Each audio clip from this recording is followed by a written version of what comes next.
अडानी के भ्रष्टाचार को उजागर करने की सजा मुझे 6 महीने जेल के रूप में मिली। देश की संसद में मैंने नारा लगाया था प्रधानमंत्री जी के सामने कि मोदी अडानी भाई भाई देश बेच के खाई मलाई। हिंडनबर्ग की एक रिपोर्ट आई जिससे पूरा देश और पूरी दुनिया अचंभित रह गए। यानी जिस भ्रष्टाचार के मामले की जांच सेबी अध्यक्ष को करनी थी, वहीं पर इनका पैसा लगा हुआ है, वहीं पे इनका इन्वेस्टमेंट हुआ है लगभग $10 मिलियन।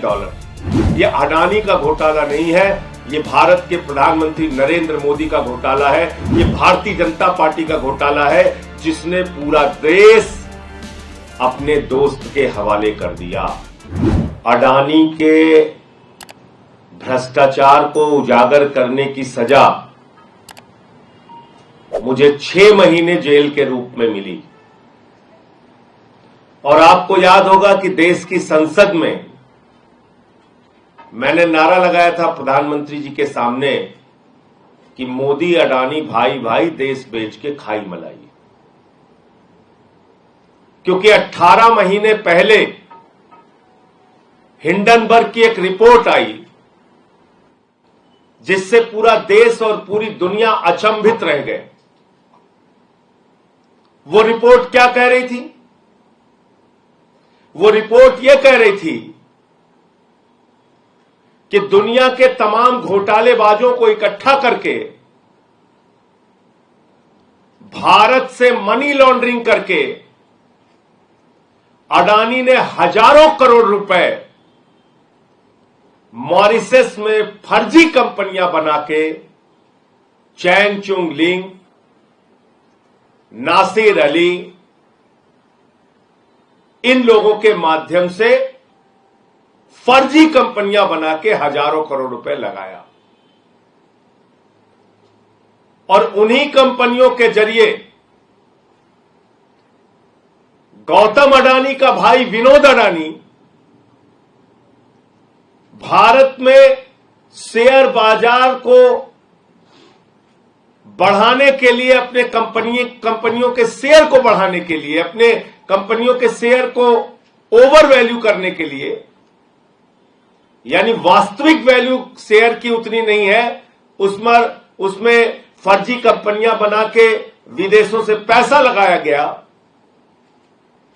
और शेयर का दाम बढ़ाया गया। वास्तविक दाम शेयर का उतना नहीं है, लेकिन बाहर से फर्जी कंपनियां बना के विनोद अडानी के माध्यम से हजारों करोड़ रुपए हिंदुस्तान में अडानी की कंपनी में लगाया गया, उसके शेयर का दाम बढ़ाया गया। और जब हिंदुस्तान के छोटे निवेशक, आम आदमी, मिडिल क्लास के लोग उस शेयर को बढ़े दामों पे खरीदते हैं, तो कुछ दिन बाद वो शेयर की वैल्यू जब घटती है तो उनका पैसा डूब जाता है। और याद रखिएगा, न्यू पेंशन स्कीम, देश के लाखों कर्मचारियों की पेंशन, एनपीएस, उसका पैसा भी शेयर मार्केट में लगता है। एलआईसी का पैसा भी शेयर मार्केट में लगता है। और अगर वहां ये घपला और घोटाला हो रहा है तो अडानी का पैसा नहीं डूब रहा है, इस देश के आम आदमी का पैसा डूब रहा है। ये सरल भाषा में हमें समझना चाहिए। ये अडानी का पैसा नहीं डूब रहा है, उसने तो भ्रष्टाचार कर रखा है। ये देश के लाखों करोड़ों लोगों का गाढ़ी कमाई का पैसा जो शेयर बाजार में वो लोग लगाते हैं, वो पैसा डूब रहा है। और कितना डूबा आप कल्पना कर सकते हैं? अगर मैं इस प्रेस कॉन्फ्रेंस में कहूं तो जीरो लगाते लगाते आप थक जाएंगे। जब हिंडनबर्ग की रिपोर्ट का खुलासा हुआ तो 8,50,000 करोड़ रुपए हिंदुस्तान के लोगों के डूब गए शेयर मार्केट में। 8,50,000 करोड़ रुपए। मैंने तब मांग की थी बहुत जोर शोर से कि जेपीसी बनाओ, पूरे मामले की जांच कराओ, सच्चाई तक जाओ। इस देश के लोगों का पैसा डूब रहा है। अडानी ने फर्जी कंपनियां विदेशों में बना के अपनी कंपनियों के शेयर बढ़ाए हैं, उसके दाम बढ़ाए हैं, पैसा गलत ढंग से लगाया गया, खुलेआम ये मनी लॉन्ड्रिंग का मामला है, भ्रष्टाचार का मामला है। एक आवाज नहीं सुनी गई मेरी। मोदी जी ने क्या किया? मोदी जी ने कहा इसको पकड़ के जेल में डालो। उठा के मुझे जेल में डाल दिया गया। 6 महीने में जेल में रहा। जुर्म यही था, मैं फिर दोहरा रहा हूं, वो नारा संसद में, मोदी अडानी भाई भाई देश बेच के खाई मलाई। और आज क्या खुलासा हुआ है? माननीय सर्वोच्च न्यायालय में जब ये मामला गया,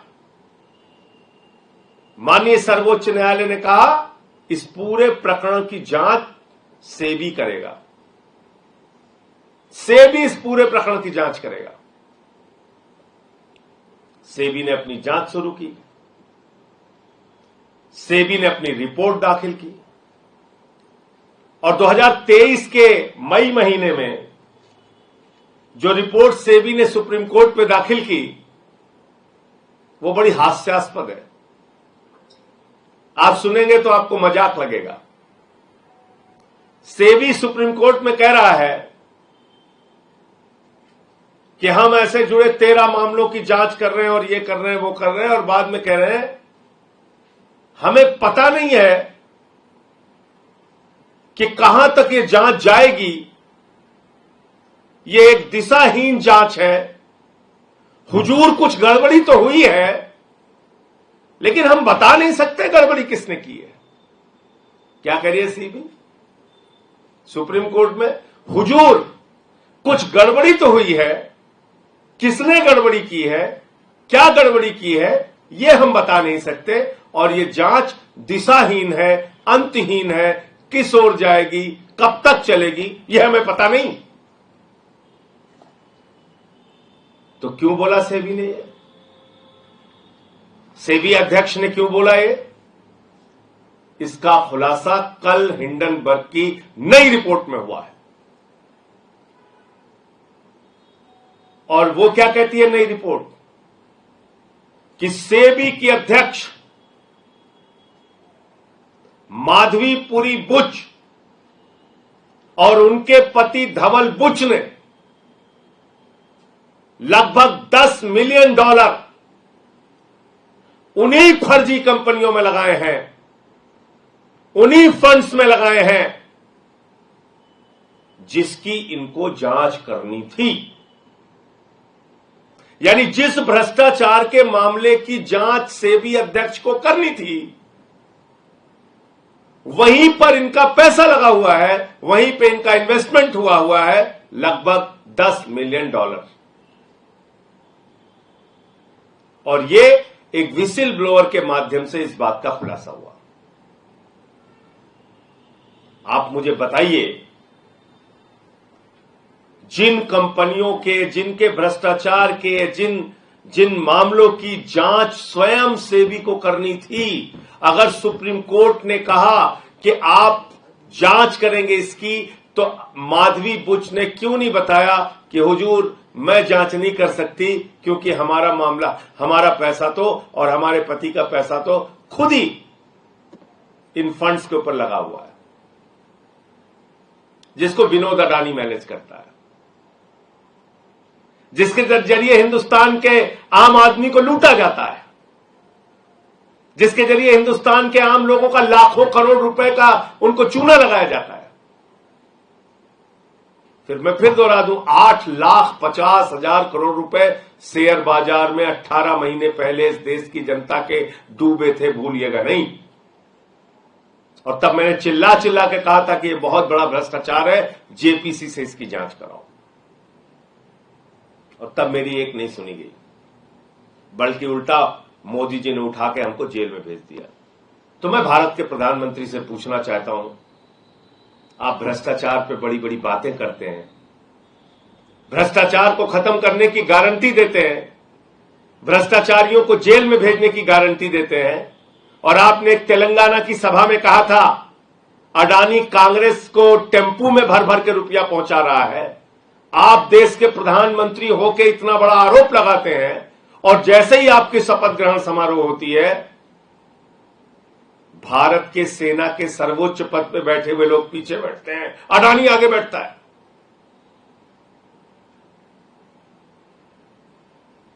यह आपकी असलियत है प्रधानमंत्री जी।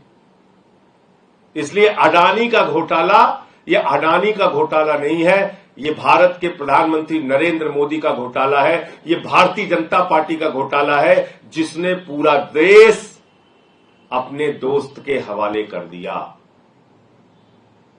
हिंदुस्तान के एयरपोर्ट की जमीन, हिंदुस्तान के लगभग सारे एयरपोर्ट एक एक करके अडानी को दिए जा रहे हैं। रेल अडानी को, सेल अडानी को, कोयला की खदान अडानी को, गैस अडानी को, पानी अडानी को, बिजली अडानी को, सड़क अडानी को, सीपोर्ट अडानी को। सब कुछ आप एक व्यक्ति के नाम नीलाम करते जा रहे हैं। और आपने प्रभु श्री राम को भी नहीं बख्शा, भगवान श्री राम की नगरी को भी आपने नहीं बख्शा। जो जमीन भारतीय सेना के लिए आरक्षित थी, 13,000 एकड़ जमीन आपने उठा के अपने दोस्त अडानी को दे दिया। अयोध्या में, प्रभु श्री राम की नगरी में। आप ना राम के हैं, ना आम के हैं, ना किसी काम के हैं प्रधानमंत्री जी। आपका एक ही मकसद है, अपने दोस्त के नाम पूरे देश को नीलाम करना।